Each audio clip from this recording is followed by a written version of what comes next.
Hello friends, आज हम लोग डिस्कस करेंगे सिंपल पेंडुलम और सिंपल पेंडुलम के टाइम पीरियड को डिराइव करेंगे।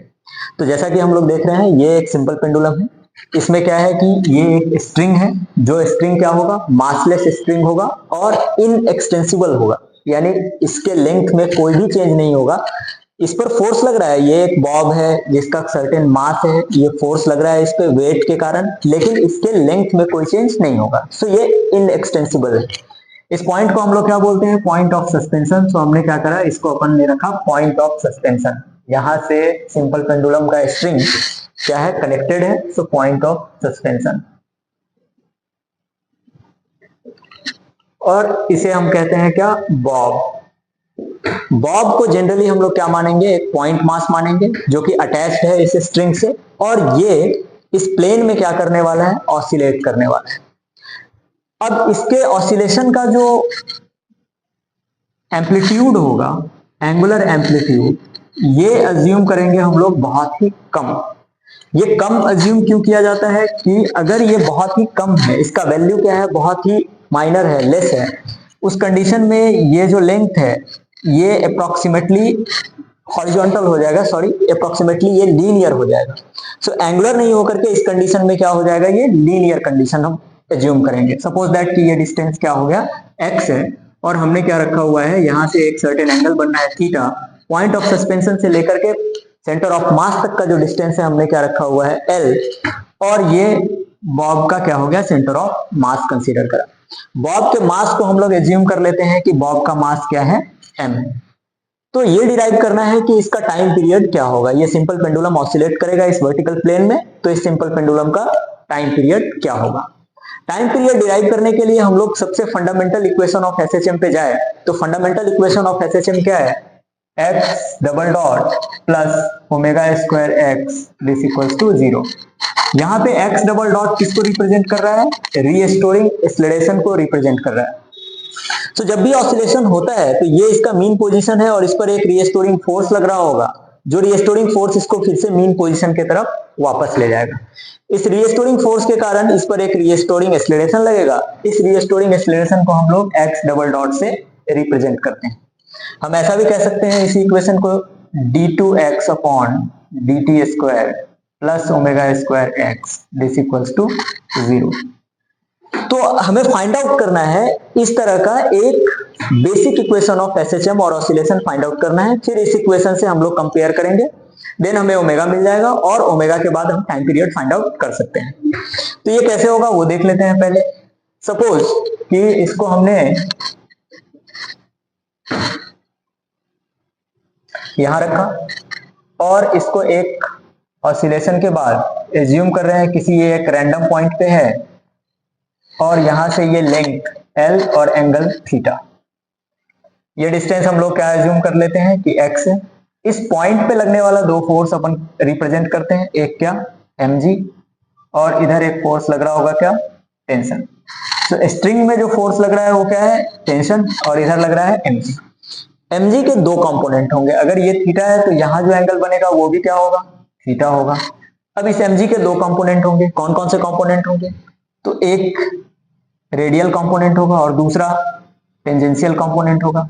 रेडियल कंपोनेंट कितना होगा, mg, अगर ये थीटा है तो ये भी थीटा है, तो mg cos थीटा, और टेंजेंशियल कंपोनेंट कितना होगा, mg sin थीटा। ये जो टेंजेंशियल कंपोनेंट है mg sin थीटा, इस फोर्स का, ये किस तरह काम करेगा, रीस्टोरिंग फोर्स की तरह काम करेगा, और ये रीस्टोरिंग फोर्स इसको फिर से मीन पोजीशन की तरफ लाने का काम करेगा। तो अगर अपन यहां पे देखें तो क्या लिख सकते हैं, रीस्टोरिंग फोर्स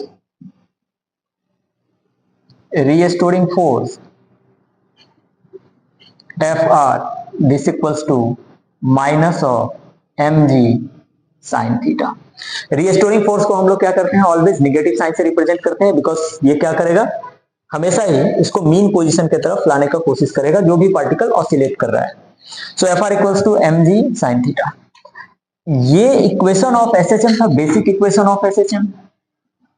और एसएचएम होने के लिए ये थीटा क्या होना चाहिए, बहुत ही स्मॉल होना चाहिए। अगर ये थीटा बहुत स्मॉल नहीं है तो ये एसएचएम के कैटेगरी में नहीं आएगा। तो लीनियर एसएचएम के कंडीशन में थीटा अगर बहुत स्मॉल है, so for very small theta for very small theta sine theta tends to theta, sine theta almost किसके इक्वल हो जाएगा, थीटा के इक्वल हो जाएगा। सो इस एफ आर को हम लोग क्या लिख सकते हैं, F R equals to minus M G, sine theta की जगह अपन क्या पुट करेंगे, थीटा, और एफ आर क्या हो गया, रिस्टोरिंग फोर्स। रिस्टोरिंग फोर्स को हमने लिखा क्या, mass into acceleration, acceleration is represented by x double dot, this equals to minus M g theta. तो ये m और m कैंसल आउट हो जाएगा और हमारे पास एक इक्वेशन आ गया क्या, x double dot equals to minus g theta. अब ट्रिगोनोमेट्री से हम जानते हैं कि थीटा अगर बहुत स्मॉल है, थीटा इक्वल्स टू लिख सकते हैं अपन x अपॉन एल। तो अब theta equals to x upon L, इसको यहां पुट कर दें तो अपने पास हो जाएगा x double dot equals to minus of g into x upon L. इस इक्वेशन को अगर कंपेयर करें, x double dot g upon L x equals to 0। इस इक्वेशन को अगर इस इक्वेशन के साथ कंपेयर करें तो अपने पास क्या आता है, ओमेगा स्क्वायर का एक वैल्यू आता है। So omega square equals to g upon L. तो ओमेगा इक्वल्स टू अपने पास क्या आ गया, g upon L, root over g upon L. और हम लोग जानते हैं कि टाइम पीरियड की बात जब कर रहे होते हैं तो टाइम पीरियड कितना होता है, time period is 2 pi upon omega. So time period t equals to 2 pi upon omega. So 2 pi omega की जगह अपन रख देंगे root over g upon L, तो हमारे पास एक वैल्यू आ जाएगा 2 pi root over L upon ji.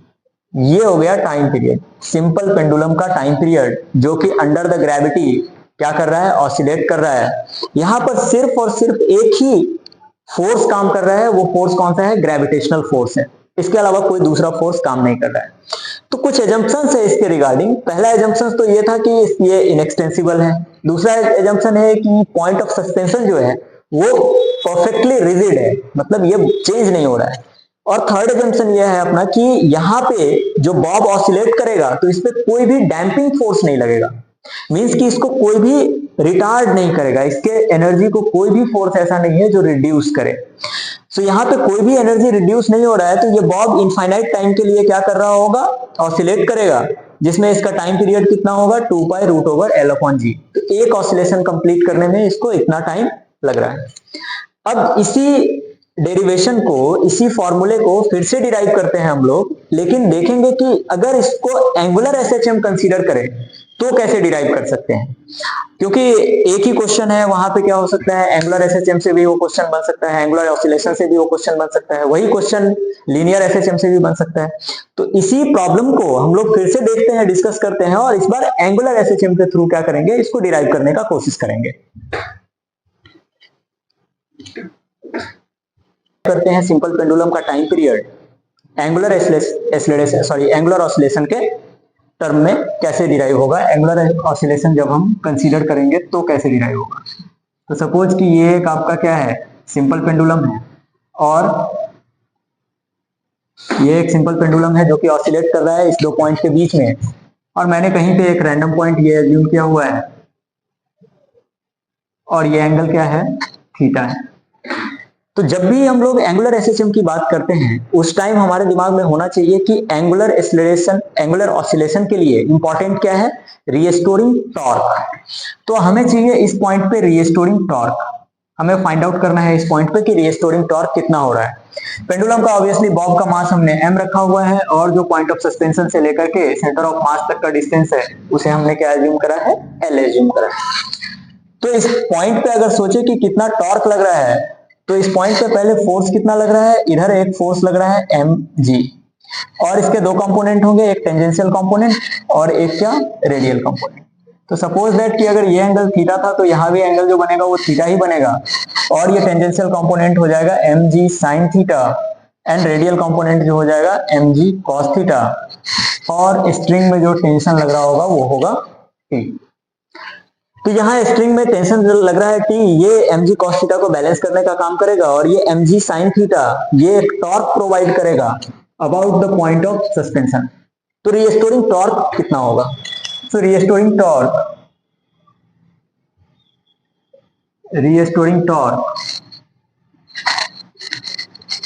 TR equals to force into perpendicular distance, normal condition में force into perpendicular distance, so ये mg sin थीटा और इस पर परपेंडिकुलर डिस्टेंस जो है वो क्या है, l है।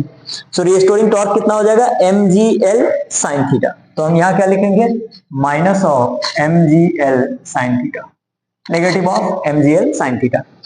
और चूंकि थीटा क्या है, बहुत ही कम है, एंगुलर डिस्प्लेसमेंट जो है वो बहुत कम है, इस कारण से साइन थीटा थीटा के क्या होगा, इक्वल हो जाएगा। तो हमने क्या रखा, for very small theta, for very small theta sine theta almost equal to theta, so tau R अपने लिए कितना हो जाएगा, माइनस mgl थीटा। और टॉर्क को हम लिख कितना सकते हैं, तो टॉर्क को लिखा जा सकता है I alpha equals to minus of mgl theta.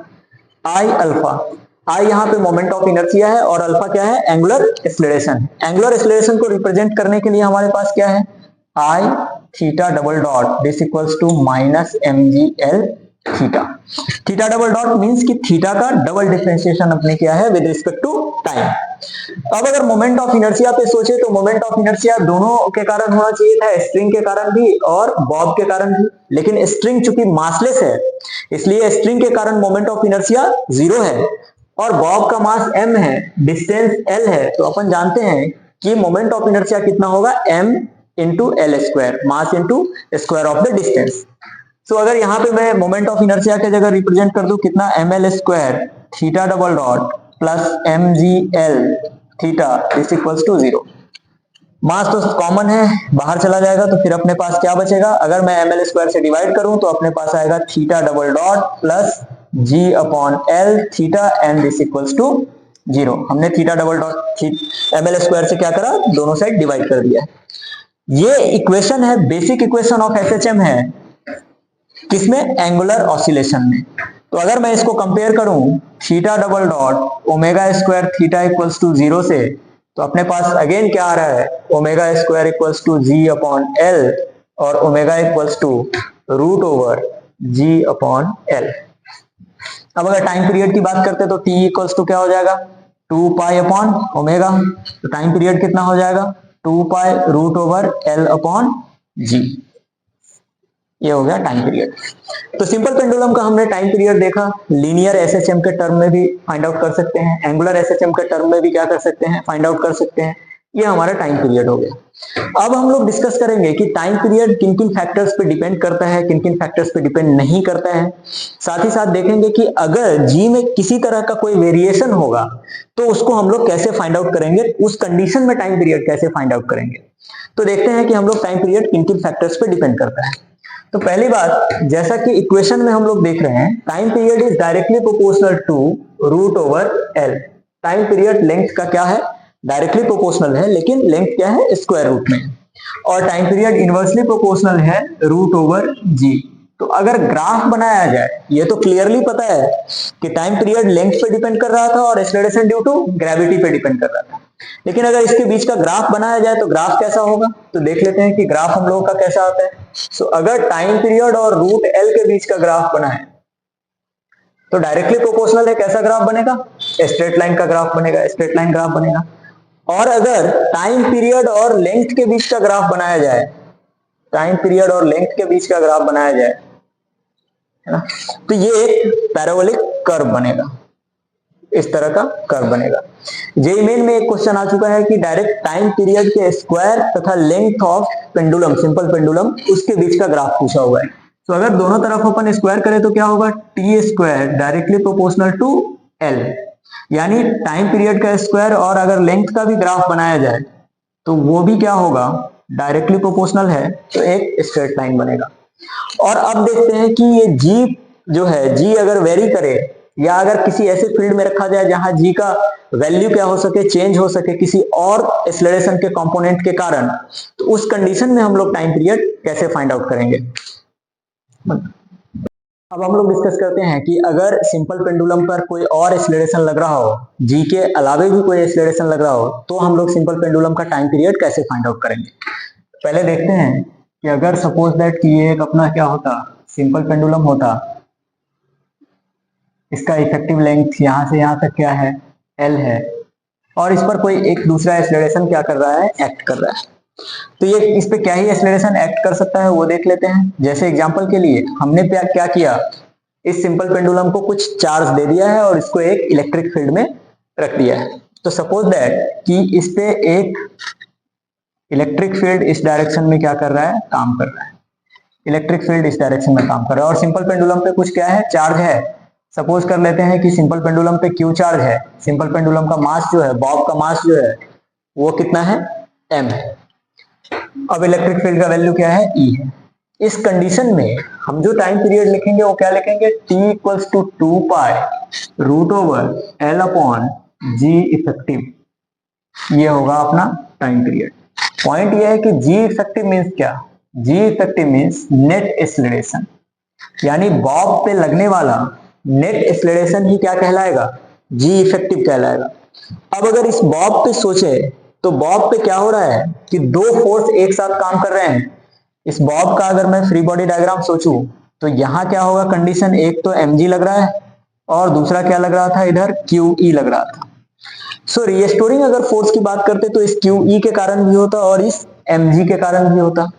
तो अगर नेट फोर्स इस बॉब पे निकाला जाए तो दोनों का वेक्टर सम होगा, वेक्टर रिजल्टेंट होगा। यहां अपन रख सकते हैं क्या, FR। तो अगर नेट रिजल्टेंट की बात करेंगे तो क्या हो जाएगा, F net this equals to root over QE square plus mg square.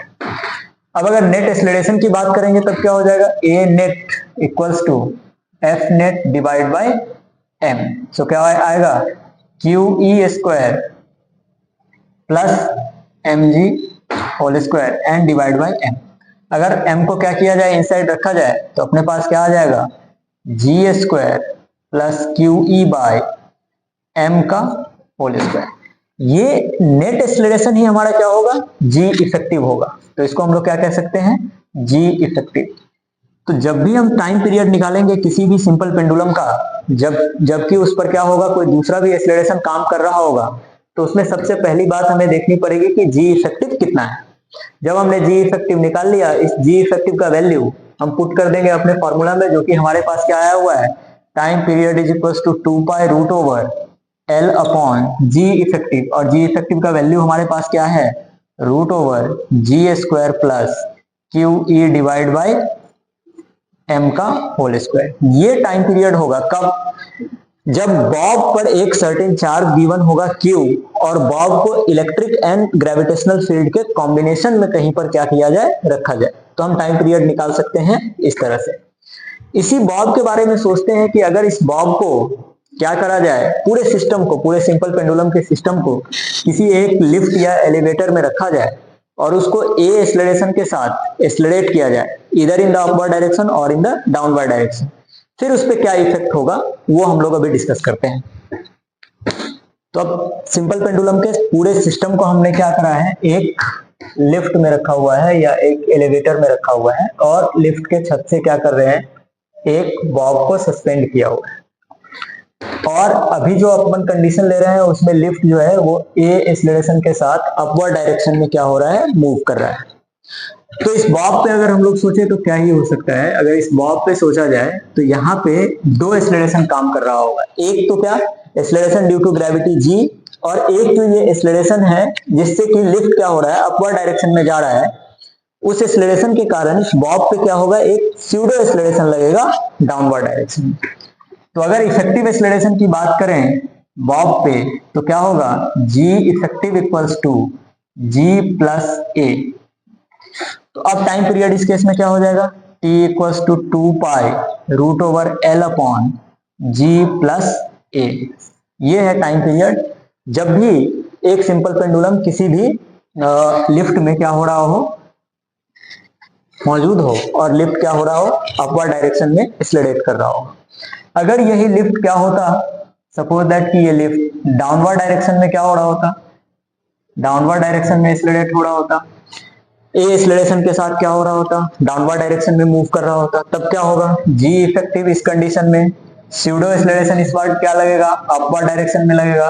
तो इधर लग रहा होगा स्यूडो एक्सेलरेशन ए, इस डायरेक्शन में लग रहा होगा जी। सो क्या हो जाएगा, G minus A. In that case t equals to 2 pi root over L upon G minus A, ये हो जाएगा टाइम पीरियड का फॉर्मूला। तो हमने क्या देखा कि अगर लिफ्ट एक्सेलरेट हो रहा है अपवर्ड डायरेक्शन में, तो इफेक्टिव ग्रेविटी का वैल्यू इंक्रीज कर रहा है, जिससे कि टाइम पीरियड क्या हो जाएगा, डिक्रीज कर जाएगा। और जैसे ही लिफ्ट डाउनवर्ड डायरेक्शन में एक्सेलरेट हो रहा है, वहां पे जी इफेक्टिव का वैल्यू क्या कर रहा है, डिक्रीज कर रहा है, तो टाइम पीरियड क्या होगा, इंक्रीज कर जाएगा। अगर लिफ्ट यूनिफॉर्म स्पीड के साथ मूव कर रहा हो, उस कंडीशन में जी इफेक्टिव पर कोई इफेक्ट नहीं आएगा, तो उस कंडीशन में टाइम पीरियड सेम रहने वाला है, जितना t equals to root over T equals to 2 pi root over L by G ही रह जाएगा। अब इस पेंडुलम को हम लोग क्या करते हैं, किसी एक लिक्विड में डाल देते हैं और एज्यूम करते हैं कि लिक्विड जो है वो नॉन विस्कस है, विस्कोसिटी नहीं है, तो किसी भी तरह का कोई भी रेजिस्टिंग फोर्स काम नहीं कर रहा है। तो एक सिस्टम हमने समझा कि अगर ये एक सिंपल पेंडुलम है और इसका बॉब पूरी तरह से किसी लिक्विड में इमर्ज्ड है, कंप्लीटली इमर्ज्ड है, और इस लिक्विड की कुछ क्या है, डेंसिटी है। सपोज दैट कि इस लिक्विड की डेंसिटी है रो एल और बॉब की डेंसिटी है रो एस। अब इस कंडीशन में क्या होगा कि इस बॉब को जैसे ही ये ऑसिलेट करेगा, तो इस पर एक बॉइंट फोर्स क्या कर रहा होगा, काम कर रहा होगा। तो जी इफेक्टिव निकालने के लिए हमें बॉइंट फोर्स को क्या करना पड़ेगा, कंसीडरेशन में रखना पड़ेगा, बॉइंट फोर्स को कंसीडर करेंगे। तो अब यहाँ पे जी इफेक्टिव निकाले तो क्या ही हो सकता है, ये हमारा क्या है, बॉब है, इस पे क्या हो रहा है, एक अपवर्ड डायरेक्शन में फोर्स लग रहा है, बॉइंट फोर्स, और एक डाउनवर्ड डायरेक्शन में फोर्स लग रहा है, और ये फोर्स कितना है, एम जी। अगर मैं बॉब के मास को ऐसा लिख दूं कि volume of bob multiplied with density of solid और density of bob into G, और बॉइंट फोर्स को लिखूं V into rho L into G. Buoyant क्या होता है, तो बॉइंट फोर्स होता है the amount of the weight of fluid displaced. So weight of fluid displaced means volume of fluid displaced into density of fluid and multiplied with G. अब यहां से अगर नेट एक्सेलरेशन निकाले ए नेट, तो क्या हो जाएगा, F net divide by mass. F net यहां से अगर निकाले तो क्या होगा, volume density of solid minus density of liquid into G, ये हो जाएगा mass, and divide by volume and density of solid. So ये और ये कैंसल आउट, तो अपने पास ए नेट का वैल्यू कितना बच रहा है, rho of solid minus rho of liquid multiplied G divide by rho of solid. ये जो नेट एक्सेलरेशन है, यही जी इफेक्टिव की तरह क्या करेगा, वर्क करेगा, और हमारे पास टाइम पीरियड कितना हो जाएगा, 2 pi root over L upon, ये जो एक्सेलरेशन अपने पास आया है, rho of solid minus rho of liquid divide by rho of solid multiplied by G, ये रो एस ऊपर चला जाएगा।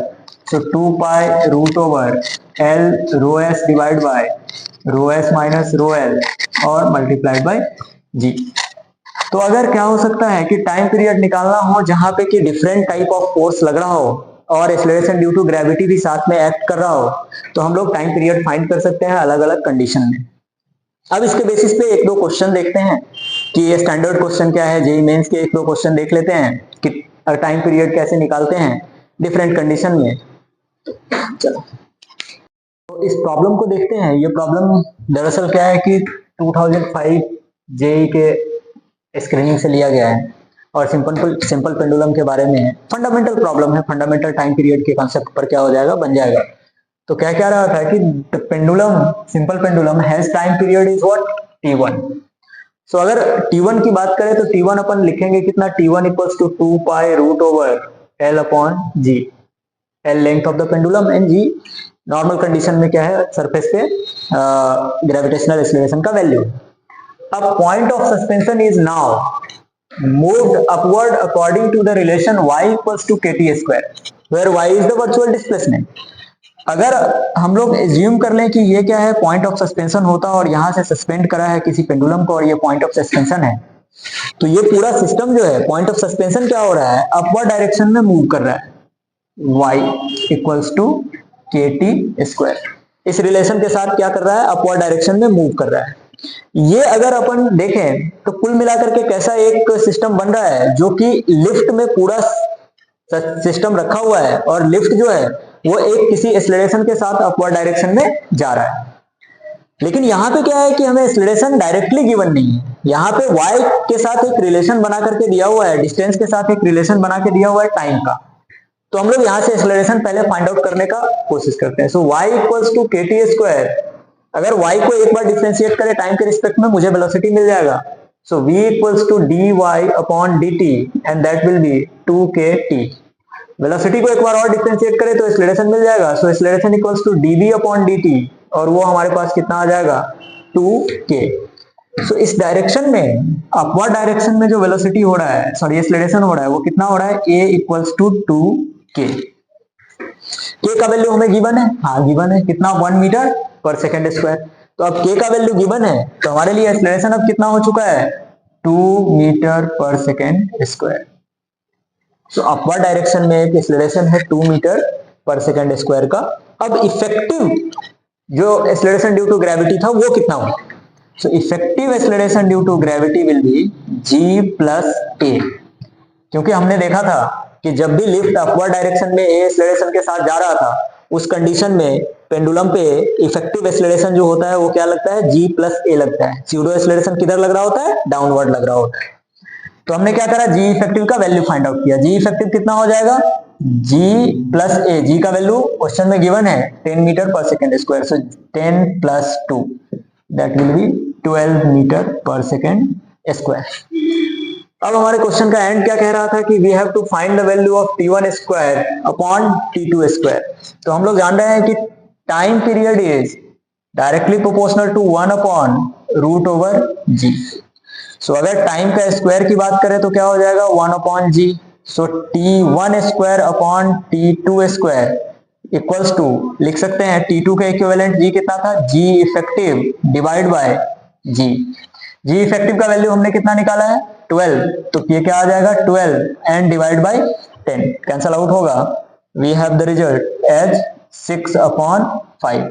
सो this is our final result. तो ये अपना क्या हो जाएगा फाइनल वैल्यू ऑफ आंसर। तो ये फंडामेंटल आइडिया था, फंडामेंटल कॉन्सेप्ट था टाइम पीरियड का, जेई में पूछा गया क्वेश्चन। एक और क्वेश्चन देखते हैं जेई से, जेई में 2019 से क्वेश्चन अगर पढ़े तो क्या कह रहा है कि a simple pendulum in air has time period t। Air में टाइम पीरियड क्या है t है। The Bob of the pendulum is completely immersed in a non viscous liquid. अगर नॉन विस्कस लिक्विड में उसको इमर्ज कर रहे हैं मतलब कोई भी डैम्पिंग फोर्स एग्जिस्ट नहीं कर रहा है। पेंडुलम नॉर्मली ऐसा ही रहेगा जैसा कि एयर में था, बट उसमें एक कंडीशन होगा कि उस पर एक बॉइंट फोर्स क्या होगा लगना शुरू हो जाएगा। The density of the liquid is 1 upon 16th of material of the Bob. अगर मटेरियल की, बॉब के मटेरियल की डेंसिटी अपन रो सॉलिड मान ले तो लिक्विड की डेंसिटी रो सॉलिड अपॉन 16 हो जाएगा। If the bob is inside the liquid all the time, its period of oscillation in this liquid is what? ये हमें फाइंड आउट करना है। तो हमने लास्ट इक्वेशन जो देखा था टाइम पीरियड का लास्ट इक्वेशन हमारे पास क्या था, जब हमने क्या करा था, एक सिंपल पेंडुलम के बॉब को कंप्लीटली इमर्ज करा था किसी नॉन विस्कस फ्लूइड में, और जिसका डेंसिटी रो एल था, और इस बॉब की डेंसिटी हमने क्या रखी थी, रो सॉलिड रखी थी। ऐसा हमने करा हुआ था। तो इस कंडीशन में अगर हम फाइंड आउट करें पहले g इफेक्टिव, तो हमने g इफेक्टिव क्या फाइंड आउट करा था, g effective equals to density of solid minus density of liquid divide by density of solid into g। ये हमने फाइंड आउट करा था। ये कैसे फाइंड आउट करा था, अगर क्वेश्चन को थोड़ा और डिस्क्राइब करें और इसको और ज्यादा इलेबोरेट करें, तो अगर ये बॉब है और बॉब पे हमने सपोज करा कि इधर एक mg वेट लग रहा होगा, तो mg को हम लोग लिख सकते हैं volume of bob into density of bob multiplied with g, और पॉइंट फोर्स कितना हो जाएगा fb equals to volume of bob density of liquid into g। अब अगर इफेक्टिव फोर्स निकालना हो, नेट फोर्स निकालना हो, F net equals to volume of bob density of bob minus into g minus volume of bob density of liquid into g. अपने पास क्या आ जाएगा, V एंड G कॉमन हो जाएगा, rho S minus rho L हो जाएगा। और यहीं से अगर हमें क्या निकालना होता, नेट एक्सेलरेशन या G इफेक्टिव निकालना होता, तो G इफेक्टिव इक्वल्स टू हमारे पास क्या आ जाता, V g into rho S minus rho l divide कर देते हैं हम लोग mass of the bob, and mass of the bob is v into rho solid into g. ये और ये क्या हो जाता, सॉरी सिर्फ मास लिखना था तो इसीलिए v इंटू रो सॉलिड, तो ये कैंसिल आउट हो जाता, हमारे पास आ जाता rho solid minus rho liquid divide by rho solid into g. ये हमारा एक तरह से डेरिवेशन था, जो कि हम लोग ऐसे भी इसी वीडियो लेक्चर के प्रीवियस पार्ट में हमने करा था ये डेरिवेशन। अब इसको अगर मैं डायरेक्ट फॉर्मूले पे रखूं तो हमारा नया टाइम पीरियड क्या होगा, T dash equals to 2 pi root over L upon L into rho s upon rho S minus rho L into g. और रो एस और रो एल के बीच में एक रिलेशन हमें क्या है, यहां से गिवन है कि rho s equals to 16 times of rho l, ये रिलेशन अब गिवन है। इस रिलेशन को हम लोग डायरेक्ट यहां पे रख दे तो क्या मिलेगा हमें, t dash equals to 2 pi root over l into rho s के जगह पर लिख सकते हैं 16 into rho l divide by rho S minus rho l means 15 into rho L, और साथ में यहाँ क्या रहेगा जी, रो एल और रो एल कैंसल्ड आउट। 16 की अगर अपन बात करें तो इसका स्क्वायर रूट बाहर हो जाएगा 4, तो क्या हो जाएगा 4 2 pi root over L upon sorry L upon 15 g. तो 2 pi root over L upon जी ये क्या ही हो जाएगा, तो 4 इंटू 4 अपॉन रूट 15 और 2 pi root over L upon g. 2 pi root over L upon जी ये किसको रिप्रेजेंट कर रहा था, time period in air. So time period in air तो हम लोग लिख सकते थे 2 pi root over L upon जी। तो ये टाइम पीरियड इन एयर को रिप्रेजेंट कर रहा है, तो अपना फाइनल फॉर्मूला क्या आ जाएगा, t dash equals to 4t root over 1 upon 15। So अपना फाइनल रिजल्ट क्या है, 4t 1 अपॉन 15। तो ये अपना ये था, हमने क्या करा, डिराइव करा इसको इसलिए, अदरवाइज अगर आपको डायरेक्ट ये फॉर्मूला याद रहे आप डायरेक्ट वैल्यू पुट करोगे और आपका रिजल्ट आ जाएगा। तो हमने सिंपल पेंडुलम डिस्कस किया, इसके कुछ 2 क्वेश्चन देखे, अच्छे क्वेश्चंस थे। तो आज के लिए इतना ही, थैंक्स अ लॉट।